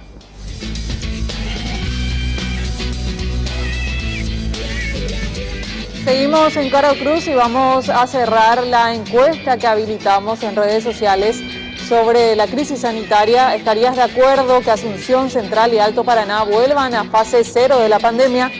58% sí, 42% no. Vamos a ver Facebook, 64% sí y 36% no. Así están los números y ya cerramos este tema y vamos a hablar acerca de una situación política que se da dentro del Congreso Nacional y que también afecta a los municipios a nivel país. Sectores de la oposición de la Cámara Alta formaron un bloque opositor de 28 legisladores y denuncian que hay como un plan del Partido Colorado de perseguir a intendentes que no forman parte de la ANR. Pero por el lado del partido de gobierno, en verdad dicen que este grupo opositor lo que está buscando es blanquear a los intendentes denunciados. Tenemos un material al respecto. Líderes de bancadas de la oposición del Senado denunciaron que existe un plan orquestado por el Partido Colorado para quebrantar la voluntad popular mediante intervenciones arbitrarias a municipios no colorados, citando los casos puntuales de San Antonio y J. Augusto Saldívar, cuyos intendentes fueron imputados sin previo estudio de Contraloría, y otros casos como los de Upané, Ñemby, Juan León Mallorquín, Ciudad del Este, Encarnación, Salto del Guairá, Pedro Juan Caballero y Benjamín Aceval. Por tal motivo anunciaron la unidad de los 28 senadores del PLRA, Patria Querida, Hagamos, Frente Guazú y PDP, para hacer frente a la supuesta instrumentalización política de la Fiscalía y de la Contraloría General de la República, que además de ser utilizadas como garrote, responden a los intereses del partido de gobierno, enfatizaron. Al ser consultados sobre si esta unidad podría trascender hacia una alianza electoral, mencionaron que aún no fue analizado, pero no se descarta esa posibilidad.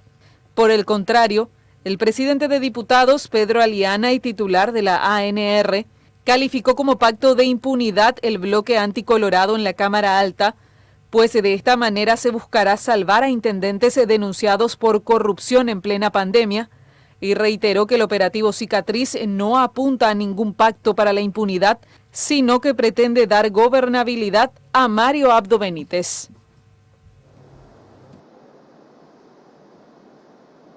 Tenemos una consulta para ustedes sobre este tema que dice, ¿crees que exista una persecución hacia los intendentes de la oposición para removerlos del cargo? Sí o no son las opciones, y esto está en @CaroCruzPI en Twitter y Facebook Caro Cruz. Bueno, Claudia, muchas gracias. Senadora Esperanza Martínez, Frente Guazú, ¿cómo le va? Muy buenas noches, Jorge, también a los compañeros y la compañera que te acompañan en la mesa y también a mis colegas aquí presentes y a la audiencia un saludo. Aprovechando, antes de ir al tema, tenemos que seguir con el capitán Mazzoleni. Yo lo que creo es que hay que tomar medidas correctivas y hay que hacer un trabajo, digamos, de cambio de rumbo en ese sentido. Si no se puede cambiar al capitán, hay que cambiar algunas estrategias y al equipo, sobre todo administrativo, porque necesitamos tener los insumos a tiempo y ya pasaron 5 meses y ya casi estamos a 2 meses de las primeras intervenciones fallidas. Necesitamos que haya una nueva estrategia y que esa estrategia sea rápidamente implementada. Esa nueva estrategia que no precisamente pasa por sacarlo a Mazzoleni. No es solamente eso, no pasa solo por allí, porque estamos en este momento en el pico más alto de la epidemia y eso significaría en este momento una crisis más al interior que no me parece prudente cuando las cifras están subiendo. Usando el ejemplo de hace rato, reparar el avión en vuelo, ¿verdad? Sí. Como dicen. Así mismo. Doctor, senadora, en este caso también se podría aplicar lo mismo, decir que no es el momento de empezar a hacer cambios en las aspiraciones municipales, cambiar intendentes, cambiar todo lo que implica eso con esta crisis que hay a 6 o 7 meses de las elecciones. Esto, yo creo que hay un gasto gigantesco y una... no solamente las municipalidades que están manejadas por la oposición, sino en todo, ahora todo cambio que se genere va a generar gastos en un país que está en quiebra prácticamente. El Ministerio de Hacienda dice no hay un peso para nada, y un intendente nuevo que sube, nombra, cambia, para, empieza de vuelta, la honrosa excepción del intendente de Asunción que está haciendo algún trabajo un poco más visible, pero la realidad es esa. ¿Qué pueden hacer ustedes en el Senado con eso? O sea, porque en diputados, ¿dónde se cocina la cosa? En diputados con los colorados tienen más de 45 votos, es imposible parar nada. ¿Qué van a hacer en el Senado con eso? ¿Qué es lo que pueden hacer? Bueno, lo primero que hicimos es poner en visibilidad la situación que se está dando.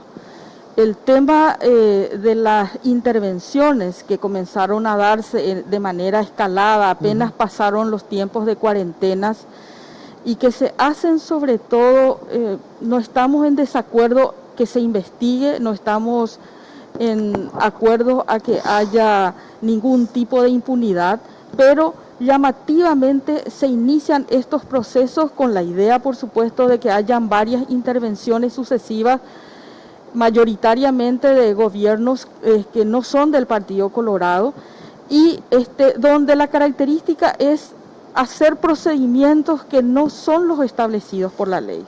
Entonces se atropella la institucionalidad, que no solamente se da en esto.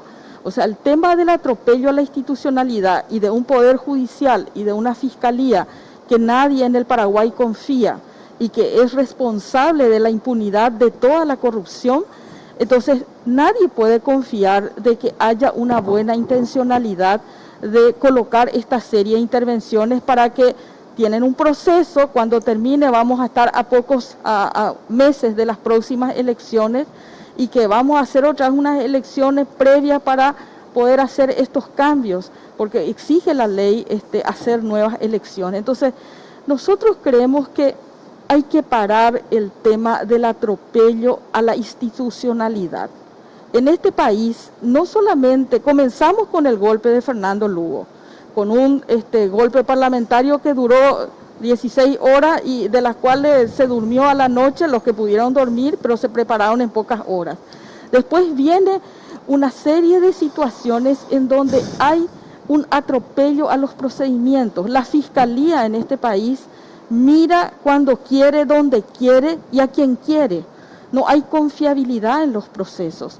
Entonces, la primera propuesta de los 28, y acá está mi colega, la senadora Ermelinda, fue decir, nosotros vamos a defender la institucionalidad y vamos a exigir que se investigue lo que se tenga que investigar, pero que se cumplan los procedimientos y se respete la institucionalidad, que es la base de la democracia. Si nosotros atropellamos las instituciones, entonces ya no nos queda nada más. Senadora Ermelinda de Ortega, le escuché a algunos colorados, el diputado Latorre, también Delis Maidana, decir en puridad las intervenciones que se dieron y que terminaron después con la salida de intendentes, en realidad fueron colorados. Mencionan lo de Ciudad del Este, mencionan San Carlos del APA. Entonces ellos dicen, ¿por qué se habla de que hay una persecución? Bueno, nosotros dentro del Partido Liberal Radical Auténtico somos los que somos de más víctimas en esto. Celebramos esta unión con la oposición de los 28 senadores porque ustedes seguramente recuerdan el caso de Upané, el caso de J. Augusto Saldívar, que existe una ley 317/94 de previa intervención de la Contraloría, previo dictamen de la Contraloría. Sin embargo, aquí se utiliza la coyuntura mayoritaria de la Junta Municipal, como así también se utiliza la Fiscalía para hacer un atropello y no se cumple con los procedimientos previos. El caso de Lambaré, por ejemplo, que renunció después de la intervención. El caso de Upané, si recuerdan, él estuvo un año atendiendo a la ciudadanía, a la gente en la plaza, y bueno, y otros. Nosotros aclaramos que no apañamos la corrupción, pero sí exigimos, y dentro de la oposición esto tenemos muy claro, de que queremos que se respete la institucionalidad y por sobre todas las cosas se cumpla con los procedimientos que corresponden. Martín Arévalo, senador, ¿cómo le va? Buenas noches. Bien, Jorge, Claudia, Pipo, muy buenas noches para la gente. ¿Por qué hiciste así como cuando estaba hablando la senadora Ortega? No, porque decía ella, necesariamente se necesita una intervención de la Contraloría y dictamen de por medio, solamente así se puede intervenir un municipio, y no es así. La Junta Municipal, de acuerdo a la Constitución 165, le faculta a denunciar cuando hay malos manejos, o si no, no tiene la razón de ser las juntas municipales. Y en mayoría calificada, directamente hace su denuncia, su descargo, se envía al Poder Ejecutivo, que el órgano que tiene que revisar es el Ministerio del Interior, que hace normalmente de pasapapel. Posteriormente, toda esa documentación se envía a la Cámara de Diputados, y la Cámara de Diputados tiene que revisar todas las denuncias y tiene que convocarle al intendente, a la Junta, a revisar todas las documentaciones, y ahí la Cámara de Diputados, en mayoría absoluta, tiene que votar si realmente hay una intervención. Se da esa intervención, el Poder Ejecutivo es el que nombra a un interventor por 90 días y tiene que ese interventor decir si realmente hubo, son corroborados las denuncias que ha manifestado la Junta Municipal.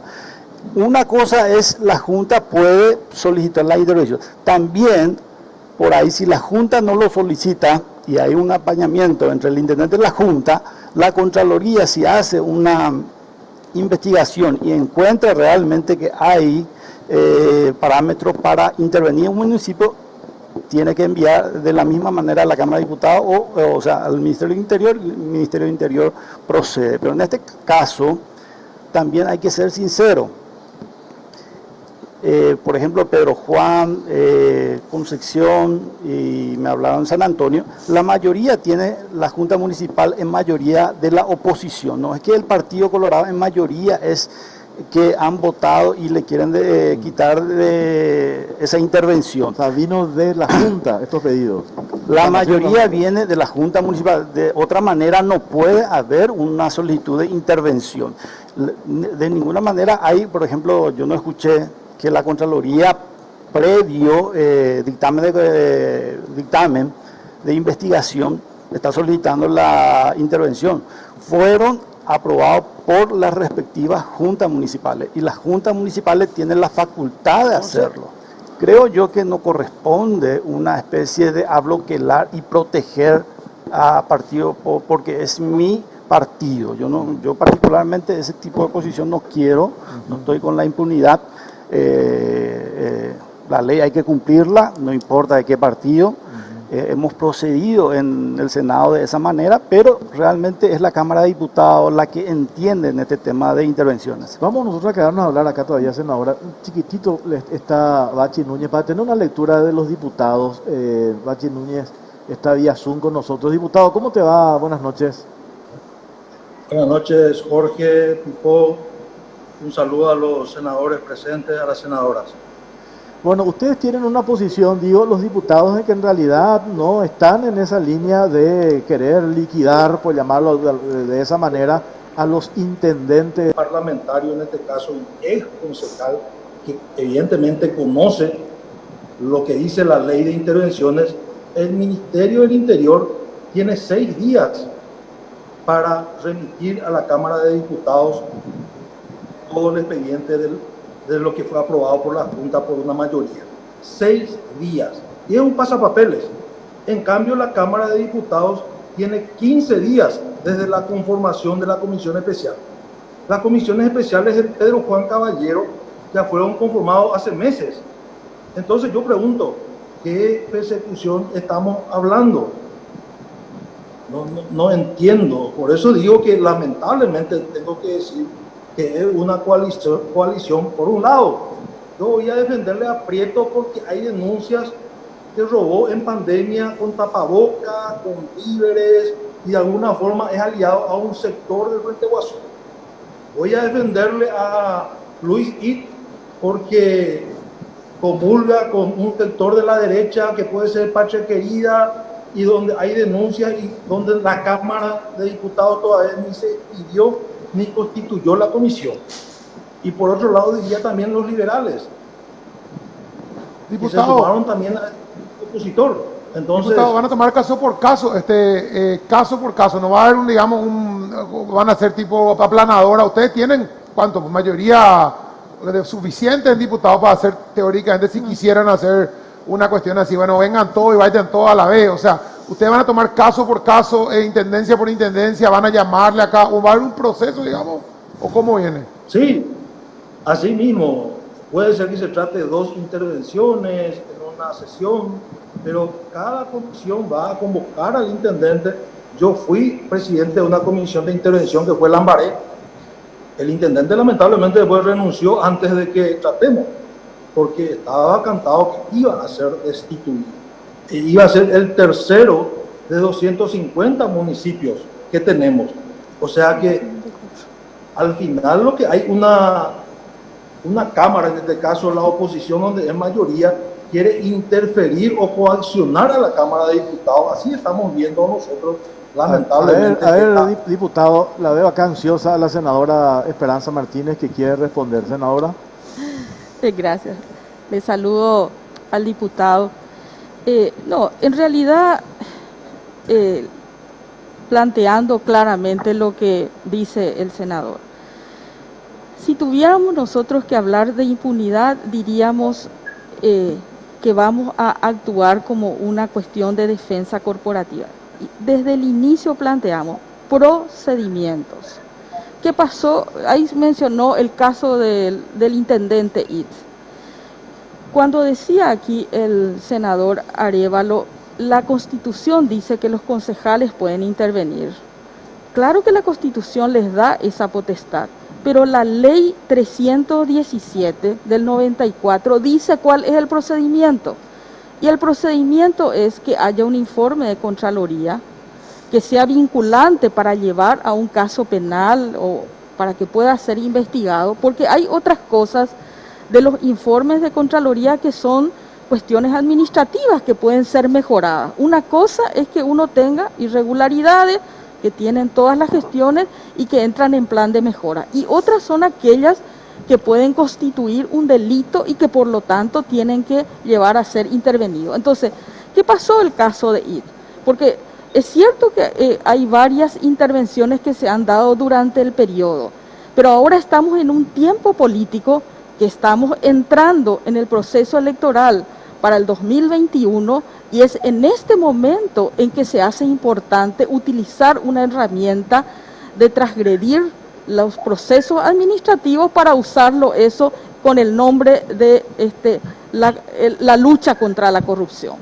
En primer lugar, yo no creo en la lucha a la corrupción de este gobierno porque la Fiscalía está en manos del Partido Colorado, el Poder Judicial está en manos del Partido Colorado, la Contraloría está en manos del Partido Colorado, o sea, aquí no hay justicia, acá hay justicia para los poderosos, para los que tienen dinero, para los que tienen amigos, para los que pueden tener una mayoría en la Cámara de Diputados o para los que puedan tener acuerdos en la Corte Suprema. Los ministros de la Corte han sido todos acuerdos con el Partido Colorado. Entonces la justicia luego no existe. Pero aún así siempre nos sometemos a la justicia. Y entonces decimos, empecemos con los procedimientos. El caso de IT, ¿verdad? Él se hace una sesión extraordinaria para tratar el tema de la aprobación o no del presupuesto. Sin embargo, el presupuesto tuvo sanción fixta. En esa, cuyo orden del día no estaba la intervención, se aprueba la intervención, ¿verdad? Sin ningún tipo de cosa. Después se hace un allanamiento a las horas de la noche, o sea, se va creando, porque ¿cuál es el juego de este modelo que hoy se habla en América Latina del lawfare? ¿Qué quiere decir eso? Tomar al adversario político y eliminarlo a través de procedimientos judiciales, penales, etcétera. No es solamente estas intervenciones, sino que hay una serie de medidas donde la justicia es tomada. Entonces, ¿qué pasa con estas situaciones? Y bueno, en realidad lo que se ve es que viene una idea de entrar a intervenir durante todo el periodo que estamos ya muy cerca de un cambio para crear, si no se lo puede sacar, se lo puede manchar, ¿verdad? Claro. Entonces, ahí es donde viene todo este procedimiento de llevar a la justicia, crear la imputación, crear toda la carga política y la carga de carácter, digamos, de medios de comunicación, y después, bueno, ya el resultado no importa. Pero le dejo al diputado que ahí está levantando la mano, diputado. Bachi Núñez, adelante. No, con mucho respeto quisiera responderle a la senadora Esperanza Martínez. Yo fui concejal municipal, intendente municipal, presidente de la Asociación de Intendentes, y la participación, así como lo dijo el senador, de la Contraloría no es una condición sine qua non. Un ejemplo fue la destitución de Sandra Marleo, donde el Partido Liberal, Patria Querida, pidieron que no intervenga la Contraloría y tuvieron razón. Si hay 8 votos, una mayoría absoluta de los 12 miembros que son los concejales municipales, pues se interviene. En el caso de Lambaré, tuvieron que sesionar en una comisaría. Entonces, senadora, la Contraloría no es una condición sine qua non. Yo le diría también que en el tema de la persecución política que ustedes dicen también no es tal cual. Recordemos que tenemos parlamentarios colorados que están afuera, parlamentarios colorados que están presos, tenemos ex intendentes de Asunción que hacían sus famosos asados de fin de semana, que están con medidas sustitutivas. Entonces, ustedes mismos aprobaron también leyes por el cual se le controla más a los intendentes en este periodo de pandemia. Entonces, yo quisiera que nos dejen hacer nuestro trabajo. Los números hablan de que no existe persecución en la Cámara de Diputados, pero quisiera que se remita nuevamente a la Constitución y a la Ley Orgánica Municipal, donde establece bien que la Contraloría no es necesaria, sino una mayoría de la Junta Municipal. La pregunta le quiero hacer a la senadora que no me respondieron. ¿Qué pueden hacer, o sea, qué van a hacer ustedes desde el Senado? Porque si diputados aprueban, ustedes pueden ser, no 28, pueden ser 47 en vez de 45. Claro. ¿Qué van a hacer? ¿No le van a aprobar alguna ley? ¿Le van a presionar al gobierno? ¿Van a pedir juicio político? O sea, tampoco pueden hacer juicio político porque no tienen diputados. ¿Qué pueden hacer? O sea, aparte de la cuestión meramente declarativa de la Cámara de Senadores, ¿qué van a hacer para, por si mañana, porque si mañana los diputados deciden no, se vayan a freír mondongo los diputados, los senadores, vamos a hacer igual las intervenciones, ¿qué van a hacer ustedes? No, evidentemente la Cámara de Diputados va a decidir soberanamente y eso está allí y va a tener que ser así y lo vamos a respetar. O sea, las intervenciones de ambas cámaras son soberanas y son respetadas. Por eso que yo iniciaba, lo que nosotros hemos hecho es una denuncia y colocando como agenda política al gobierno, al presidente Mario Audo, al Partido Colorado de ambas cámaras, de que estos procesos de atropello y de uso de medidas fuera, digamos, de lo institucional, no son correctas y no vamos a permitir. Por otro lado, es indudable que poder sentarnos los 28 senadores en la Cámara de Senadores de la oposición, porque nunca hemos logrado poder hacerlo enteramente y en todos los momentos, también tiene una idea de empezar a debatir y seguir debatiendo como oposición una serie de medidas que tenemos que tomar de aquí en adelante ante una desacertada y continua medida, por ejemplo, en términos de la deuda pública. Y lo hemos dicho, no solamente en esta ocasión, lo venimos colocando varias de las bancadas de la oposición y cada vez coincidimos más en que no podemos seguir tolerando una deuda irresponsable que se quiere continuar. En el gobierno del presidente Cartes duplicamos la deuda pública. En este gobierno aumentamos 36% lo que se duplicó. Estamos llegando al 30% del PIB, ¿verdad? Y todavía nos vienen y nos plantean 2.600 millones de dólares. Entonces, ¿qué es lo que estamos planteando como oposición? Así como hemos actuado correctamente al inicio de la pandemia y la oposición le ha dado todos los recursos que pidieron y le ha dado la lapicera al presidente para hacer los cambios que sean necesarios administrativa y económicamente, hoy ya no le vamos a dar eso. Claro. Hoy la oposición dice, no vamos a acompañar seriamente para ver que se respeten los procesos, que se respeten.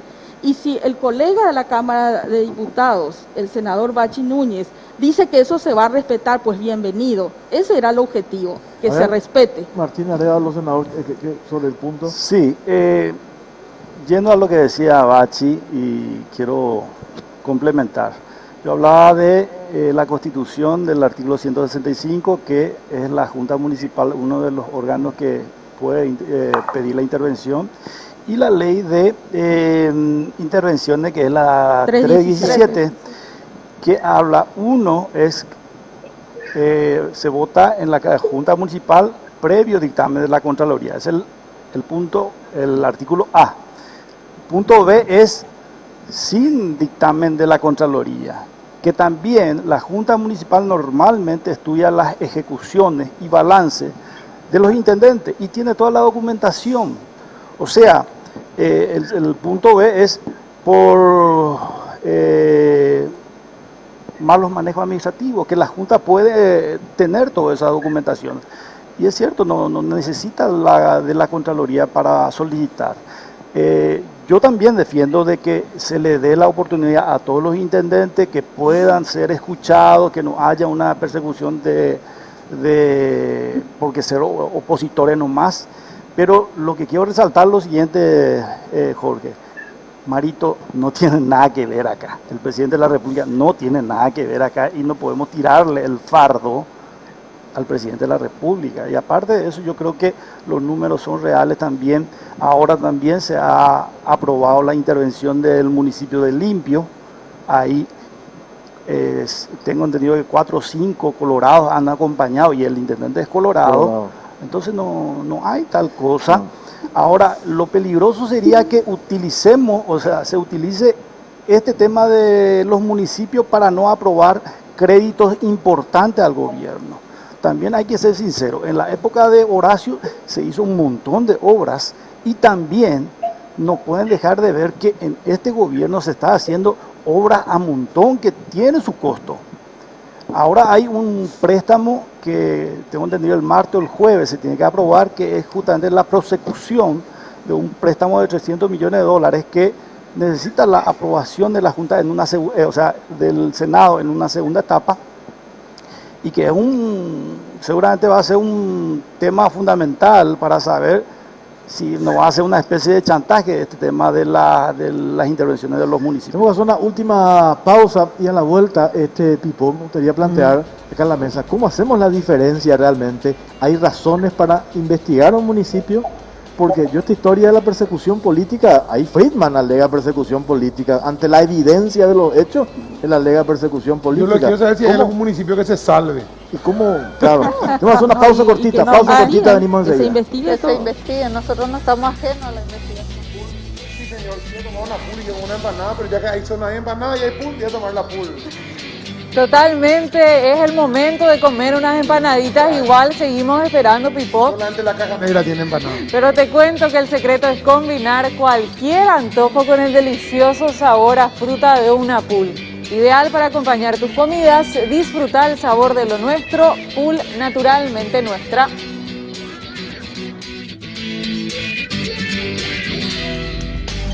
Bueno, seguimos en Cara o Cruz para ir redondeando. Bachi Núñez, diputado, algo al respecto sobre esto que estamos hablando, por tu último aporte y te despedimos ya.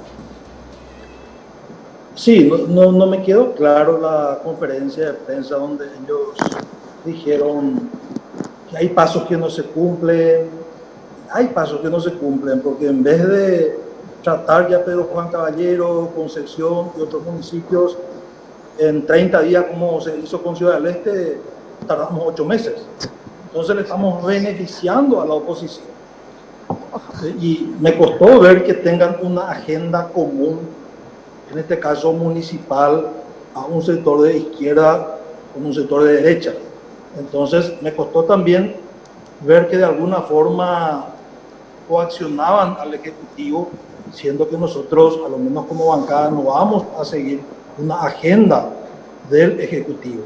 Tenemos esa independencia como bancada, como movimiento, y tenemos muy buena relación con las otras bancadas del Partido Liberal, de Patria Querida, de Hagamos, de PEN.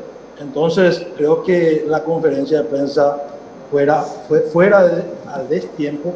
Y le comento a la senadora, por último, de Esperanza Martínez, que el intendente Prieto hasta ahora no comunica un pedido de informes a la Cámara. Son 3 meses y la ley de transparencia le obliga. Yo estoy seguro que los senadores los pedidos de informes que hacen al Ejecutivo o a los municipios le responden. 3 meses. El intendente de Concepción se fue preso un periodo por eso. Es todo. Muchas gracias. Vale, diputado, muchas gracias. A ver, senadora Ortega, sobre esto que dice Bachi, sobre esa conferencia de prensa. Bueno, nosotros de la bancada tenemos un mensaje claro. No más deuda y una asistencia inmediata a los sectores más necesitados. Tenemos proyectos que hemos aprobado, bajando inclusive los impuestos, los tributos que tenían que pagar en este momento los que trabajan en hoteles y en otras instituciones.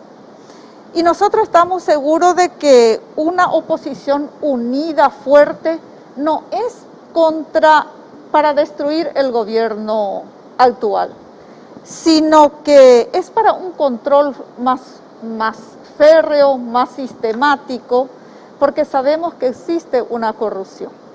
Nosotros abogamos en este momento por una justicia más fuerte, por una fiscalía más firme, por un poder ejecutivo con más gestión y con un poder legislativo, en este caso el Senado,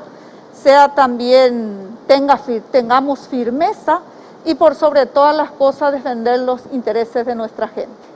Senadora, ¿se usa este tema como dijo su colega Arévalo, con el Ejecutivo, o dejan de lado el pedido de intervención, no aprobamos los préstamos, y una especie de chantaje, dice él? No, nadie en absoluto hizo ningún tipo de condicionamiento. Lo único que exigimos, y pueden mirar tanto el comunicado como la expresión de los diferentes colegas, ha sido: nosotros queremos que se respete la institucionalidad. Y insistimos en que en este país no hay institucionalidad. Yo creo que la mejor encuesta hubiera sido quién confía en la Fiscalía, en el Poder Judicial, en la Corte Suprema de Justicia, y que en este país las personas poderosas no están protegidas, y sobre todo el Partido Colorado, que tiene una historia de control sobre estos poderes históricamente y hoy controlan todo, absolutamente. Con respecto a la posición de la oposición, nosotros somos muy claros. Siempre hemos tenido propuestas alternativas ante las propuestas que ha presentado el gobierno, llámese déficit fiscal, llámese endeudamiento, etcétera. Cuando comenzó la pandemia, hemos acompañado todas las medidas que eran necesarias en el inicio de una pandemia que no todos los parlamentos lo han hecho en la región de igual manera como lo hicimos nosotros responsablemente.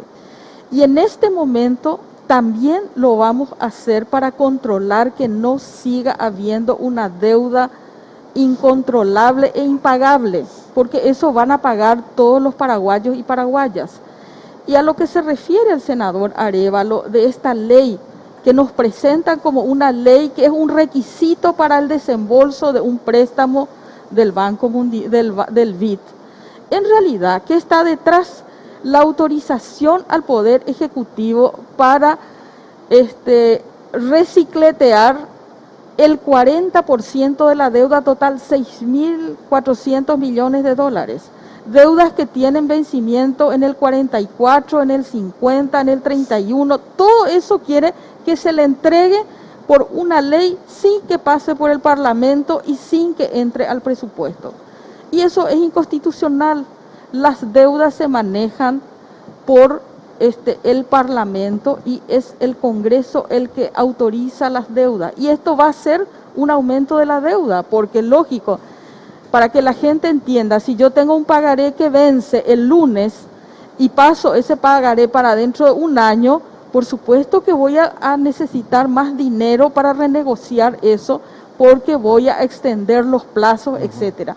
Y ese perfil de la deuda va a cambiar. Entonces, con ese acuerdo, ¿verdad?, de que en realidad estamos hoy con un problema administrativo del desembolso de uno, en realidad lo que se está queriendo es buscar que se le dé autorización al Poder Ejecutivo de nuevo sin que pase por el Parlamento para la administración de la deuda, y eso es sencilla y claramente inconstitucional. Por último, no es ninguna amenaza, perdón, es nuestro deber constitucional que se respete la Constitución. Por último, senador, ¿eso que dice la senadora? Sí, la verdad de las cosas, hay muchas obras que dependen de ese préstamo. Hablaba yo con el ministro Bins y él me decía que la necesidad es justamente obras que ya se están realizando y que necesariamente con este préstamo que el año pasado se había aprobado es el segundo desembolso y realmente depende de eso. Pero creo yo que lo importante sería que los técnicos del Ministerio de Hacienda y Obras Públicas puedan aclararle en la mesa directiva, que justamente hoy hablé con el presidente, para que pueda aclarar y si hay una decisión de acompañar obras que van a ser beneficiados a todos los paraguayos. Acá no es solamente el Partido Colorado o Marito, acá realmente hay que ser patriotas y realmente acompañar lo que está bien. Cierto, yo no estoy para acompañar cosas que vayan en contra de la Constitución y contra las leyes, pero creo yo que es importante tener toda la documentación y que sea lo más claro y para poder acompañar, porque la reactivación viene también de todo este engranaje de obras que se está haciendo y gracias a eso también mucha gente hoy no pasa tan mal. Hay un gran sector que se golpeó económicamente con el COVID y otro sector que siguió trabajando en esta etapa de la pandemia. Ya nos tenemos que ir. ¿Hoy hablaste con el presidente? No, con el ministro de Obras Públicas y con el presidente del Senado, con Cachito. Gracias, senadora, muchas gracias. Mira lo que tiene Pipo acá. ¿Quién usaba así una libretita? ¿Cómo no quiero estar acá en esta libretita de Martín Arevalo? Yo estoy seguro. O que se pierda esa libretita. Qué raro. Además es negra la libreta. Está bien. Esperanza Martínez está acá. La verdad que el viejazo es la libretita con papel. En realidad, Bueno, nos vamos, Claudia. Vamos a ver la encuesta que habilitamos en las redes sociales, los números. Vamos a ver qué dice la gente sobre este punto. ¿Crees que existe una persecución hacia los intendentes de la oposición para removerlos del cargo? En un 53% la gente dijo no, 47% sí. Facebook 65% sí y 35% no. Perfecto, ¿vos agradeciste? Sí, voy a agradecer a la Condesa por mi look de todos los días y también mañana están de cumpleaños 2 integrantes del equipo de Carao Cruz. Belén, la productora, y William, director de cámaras. Así que muchas felicidades. Saludos y que pasen bien mañana. Gracias a Complo por la camisa, por supuesto, y gracias a todos por la audiencia. Gracias por acompañarnos. Buenas noches.